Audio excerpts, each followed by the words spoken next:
बिस्मिल्लाहिर्रहमानिर्रहीम। अस्सलाम वालेकुम स्टूडेंट्स। आज हम C S 301 GBD solution discuss करेंगे। सिनेरियो है, एक मॉडर्न वेब ब्राउज़र है जैसे कि गूगल या क्रोम या फिर फायरफॉक्स, जो मल्टीपल यूज़र एक्टिविटीज़ को एक ही टाइम पर हैंडल करता है।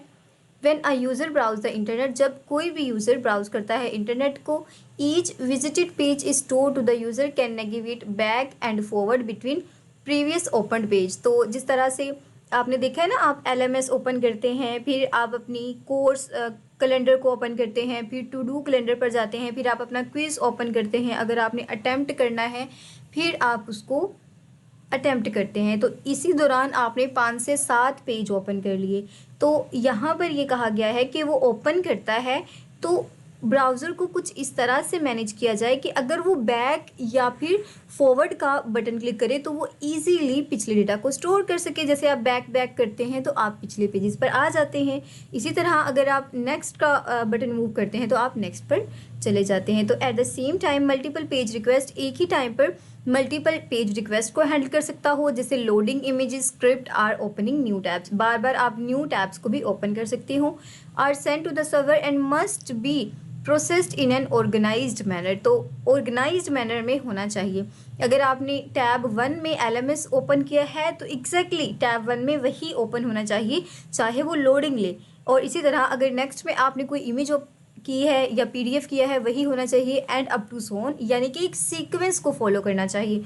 The browser must ensure the navigation remain friendly, ये फ्रेंडली रहे नेविगेशन, और जो पेज लोडिंग है वो एफिशिएंटली और फेयरली हो जाए। तो ड्यू टू दीज रिक्वायरमेंट्स, इस रिक्वायरमेंट्स के accordingly the browser internally use different data structure to manage navigation history and request processing. तो जाहिर सी बात है, हमें तो फ्रंट एंड पर कुछ भी नज़र नहीं आ रहा होता, सिर्फ डिज़ाइन नज़र आ रहा होता है, लेकिन एब्सोल्युटली उसकी बैक एंड पर जो लैंग्वेज यूज़ होती है या स्ट्रक्चर यूज़ होते हैं, उसके अंदर ये तमाम चीज़ें देखी जाती हैं। तो सबसे पहले हम देख लेते हैं कि हमारी क्वेश्चन स्टेटमेंट क्या है, कि आपने एनालाइज करना है ब्राउज़र के ऑपरेशन को और एक बेस्ट ऑपरेशन चूज़ करना है, जो या तो स्टैक हो सकता है या फिर क्विव हो सकता है। तो आपने जस्टिफाई करना है using last in first out LIFO and first in first out behaviour with proper reasoning. आपने इस आंसर को लाइफो और फीफो के अकॉर्डिंगली एनालाइज करना है। तो अब चलते हैं हम सोल्यूशन की तरफ।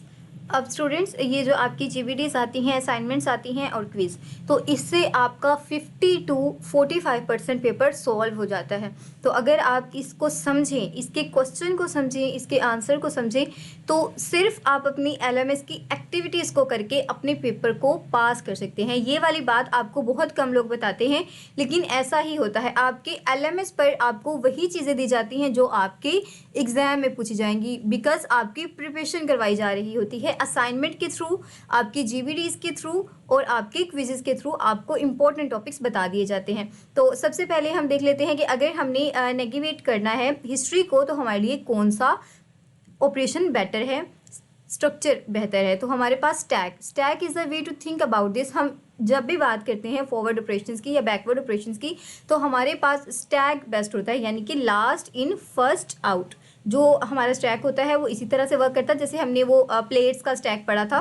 सो when we go to the browser page, our browser need to keep track in the order you visited them, यानी कि ऑर्डर को उसने याद रखना होता है। देखा है ना आपने, जैसे मैंने अभी आपको बताया कि आपने LMS ओपन किया, आप टू डू कैलेंडर पर गए, आपने अपना क्विज़ ओपन किया और क्विज़ ओपन करने के बाद आपने करना स्टार्ट कर दिया। लेकिन बाय चांस अगर आपने उसे बैक करना है, तो बैक करने से डायरेक्ट आप LMS पे नहीं आते, आप उसे बैक करने से अपने टू डू कैलेंडर पर जाते हैं, फिर आप अपनी लिस्ट पर जाते हैं, फिर जब आप बैक करते हैं तो कहाँ पर आते हैं, अपने LMS पर। यानी कि हमेशा आपकी फर्स्ट वाला नहीं आता, बल्कि लास्ट वन पहले आता है, फिर फर्स्ट। इसी तरह से आपकी जो बिल्कुल लास्ट पर होता है वो आपके पास पेज आ जाता है। तो नेक्स्ट हम देखते हैं कि stack is like a pile of paper. इसी तरह से हमारे पास पेल ऑफ पेपर होता है, जब हम एक पेज को ऐड करते हैं तो वो ऊपर चला जाता है, और जब आपने उसे उतारना हो या फिर निकालना हो तो आप नीचे से नहीं निकालते, बल्कि आप ऊपर से निकालते चले जाते हैं। तो पेज रिक्वेस्ट प्रोसेसिंग के लिए जैसे load image, script, new tabs, इसके लिए हमारे लिए क्विक बेहतर है। तो क्विक के अंदर क्या होता है, फर्स्ट इन फर्स्ट आउट, पहले आओ और पहले जाओ। तो व्हेन अ ब्राउज़र लोड, जब एक ब्राउज़र लोड करता है उसको ज़रूरत होती है to get a lot of thing from the server like images and scripts. तो इमेजेस और स्क्रिप्ट की ज़रूरत होती है, जाहिर सी बात है। आपके एलएमएस पर भी काफ़ी आपकी प्रोफाइल होती है, आपके एलएमएस का लोगो होता है, आपके टीचर्स की इमेजेस होती हैं, तो उन सब ने लोड होना होता है। तो these request need to be handle in organised way.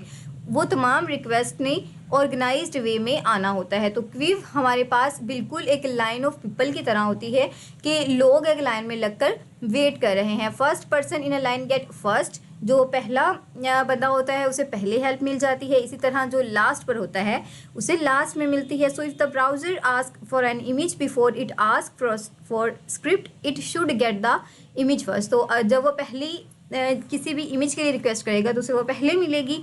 This way everything get handle in the order it was asked for, nothing get left behind. तो बिल्कुल इसी तरह स्टूडेंट्स, आपने फॉर एग्ज़ाम्पल आपने जेमिनाई से या फिर किसी भी एआई से आपने पिक्चर्स बनाने को कहा, तो आपने पहला जो प्रॉम्प्ट दिया है उसके फौरी बाद आपने दूसरा दे दिया। तो आपको क्या लगता है पहले कौन सी इमेज आपके पास आएगी? एब्सोल्युटली आपके पास जो आपने पहले प्रॉम्प्ट दिया है उसकी इमेज आएगी, फिर उसके बाद आपके पास सेकंड आएगी, देन थर्ड, देन फोर्थ, इसी तरह से आपकी आती रहेगी। तो hope so all point must be clear. अब हम देखते हैं हमने इसको पेस्ट कैसे करना। इसके अलावा स्टूडेंट मेरे चैनल पर आपको तमाम बुक्स की बहुत अच्छे तरीके से पेपर प्रिपरेशन करवाई जा रही है, जिसके अंदर CS 601, MJT 501, 503, 602, CS 401 और इसके अलावा CS 604 के तमाम लेक्चर्स बहुत अच्छे तरीके से प्रोवाइड किए गए हैं।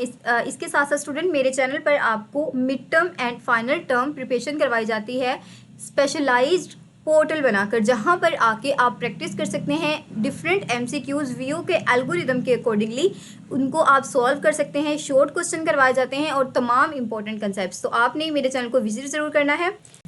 यहाँ पर देखिए स्टूडेंट, आपका जो पेस्ट का ऑप्शन है वो डिसेबल्ड है, तो आपने किस तरह से पेस्ट करना है, क्योंकि अब यहाँ पर आके टाइप करना थोड़ा मुश्किल लगता है स्टूडेंट को, थोड़ा ट्रिकी लगता है। तो आपने क्या करना है, 1 2 3 आपने जस्ट ये टाइप करना है। यहाँ पर आकर आपने इसे कॉपी कर लेना है और यहाँ पर स्टूडेंट आप देखिए, यहाँ पर है AB4AC, तो यहाँ पर आपने क्लिक करना है। यहाँ पर देखें फाइंड व्हाट, आपने क्या फाइंड करना है, आपने 1 2 3 को फाइंड करना है और उसे रिप्लेस किससे कर देना है, आपने रिप्लेस कर देना है अपने इस टैग से। तो यहाँ पर यहाँ तक आई होप सो आपको चीज़ें समझ आ गई। आपने यहाँ पर क्लिक करना है रिप्लेस ऑल। तो ये देखें, जैसे ही आपने यहाँ पर क्लिक किया आप देख सकते हैं एज इट इज़ आपकी जो GBD है वो यहाँ पर आकर पेस्ट हो चुकी है। अब जस्ट आपने यहाँ पर क्लिक करना है, जैसे हमारी ये वाला यहाँ पर देखें आप, और नेक्स्ट आपने सेकंड पॉइंट पर आकर क्लिक करके एक लाइन सेपरेशन डाल देनी है, ताकि आपका जो टेक्स्ट है वो बहुत ज़्यादा मिक्स ना लगे। कंट्रोल ऑल करना है आपने। यहाँ पर आपका नॉर्मल ठीक है, स्टाइल आप एरियल कर लें तो बेस्ट है। यहाँ से आप फ़ॉन्ट के अंदर ज़्यादातर टोमा बेस्ट होता है, तो आप टोमा कर लें या फिर आप टाइम न्यू रोमन्स कर लें। तो ये देखिए यहाँ पर आपकी GBD कंप्लीट हो चुकी है। आप यहाँ पर पोस्ट मैसेज पर क्लिक करेंगे तो आपकी सबमिट हो जाएगी। उम्मीद करती हूँ आपकी तमाम चीज़ें क्लियर हो गई होंगी। कहीं पर भी कोई इशू हो तो आप मुझे कमेंट कर सकते हैं। दुआ में ज़रूर याद रखिएगा।